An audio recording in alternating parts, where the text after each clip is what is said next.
Professor Manoj Kumar Jha, you have 3 minutes. Vice chairman साहब, आपको शुक्रिया कहने में और जय हिंद बोलने में ही वक्त गुजर जाएगा। बहरहाल माननीय उपसभापति महोदय, वाइस चेयरमैन साहब, मैं उन तमाम पीड़ित राज्यों के पक्ष में खड़ा हूं जो अपने अपने लाट साहब से परेशान हैं, और परेशानी कई तरह की है। मैं तो ये मानता हूं हमारे बीजेपी के मित्रों के पास बहुत अच्छा पूल है। अब यहीं कितने लोग हैं जिनको मैं चाहूंगा अपने स्टेट ले जाऊं, बिहार गवर्नर बना करके। अच्छे लोग हैं, लोकतांत्रिक, विशाल हृदय। तो सर, माननीय उपसभापति महोदय, एक वाकया बताना चाहता हूं। 1952 में बीसी राय, कोई नहीं है तृणमूल के शायद, बीसी राय वेस्ट बंगाल के चीफ मिनिस्टर थे। नेहरू जी ने किसी को गवर्नर नियुक्त करने की कोशिश की, तो बीसी राय साहब ने कहा कि हमारे यहाँ नॉन बंगाली गवर्नर नहीं चलेगा। हालांकि उसके बाद काफी चीजें बदल गई, तो एचसी मुखर्जी साहब की नियुक्ति हुई। फिर 57 में वैसा ही कुछ हुआ, तो बीसी राय जी ने फिर कहा कि ना, वही बात अभी भी रहेगी, हमको बंगाली गवर्नर चाहिए। तो पद्मजा नायडू पर सहमति बनी। पद्मजा नायडू बाइलिंगुअल थी, मदर बंगाली, फादर आंध्राइट। तो एक वो दौर था जहां देश के प्रधानमंत्री मुख्यमंत्री की बात सुनते थे, और एक ये दौर है, बाकी तो नहीं कहूंगा, फिल इन द ब्लैंक है, लेकिन मुख्यमंत्री से वैर रखना। गवर्नरों ने अपना दायित्व समझ लिया। कितने नाम गिनाऊं, कहां तक सुनोगे, कहां तक सुनाऊं, हजारों हैं शिकवे, क्या क्या गिनाऊं।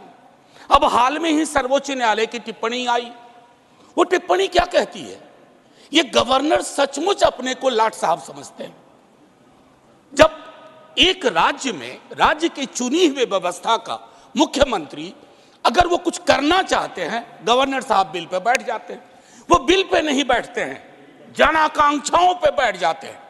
और जन आकांक्षाओं पर अगर कोई व्यक्ति बैठ जाता है, तो आप ये यकीन मानिए कि वो चुनी हुई सरकार के लिए प्रतिरोध के क्षण हर वक्त उत्पन्न करता रहता है। मैं आपको एक और उदाहरण दूं, माननीय वाइस चेयरमैन साहब।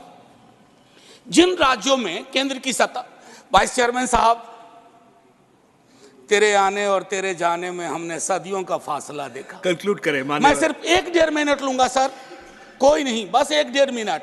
आपको दोबारा टोकना नहीं पड़ेगा जय हिंद से पूर्व। तो मैं देखिए, तारतम्य टूट गया। क्या बता रहा था? दूसरा वाक्य बता रहे थे। कंक्लूड करें मान्यवर। हाँ सर, मैं ये कह रहा था, प्लीज, माननीय नीरज जी प्लीज। माननीय Neeraj ji please.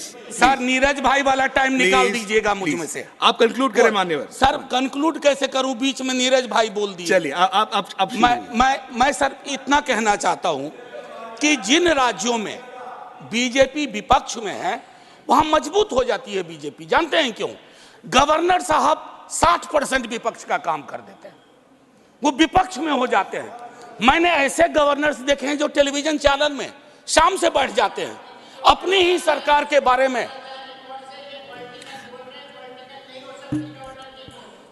Honourable member, please conclude.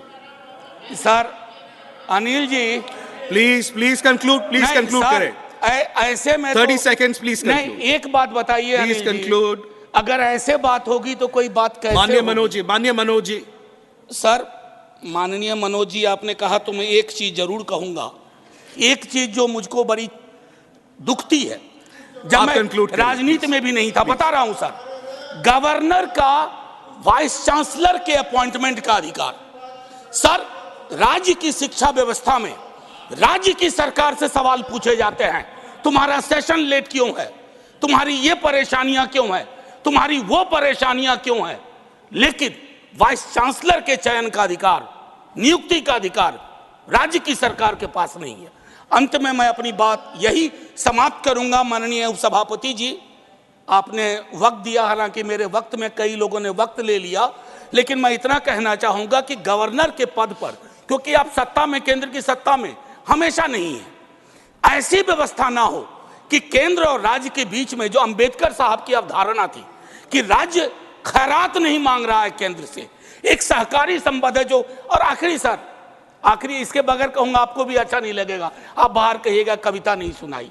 तो सर लाट साहबों के नाम, लाट साहबों के नाम, प्लीज प्लीज प्लीज। कोई उम्मीद पर नहीं आती, कोई सूरत नजर नहीं आती, पहले आती थी हाले दिल पे हंसी, अब किसी बात पर नहीं आती, काबे किस मुंह से जाओगे गालिब, शर्म तुमको मगर नहीं आती। जय Hind sir. Thank you, honorable member.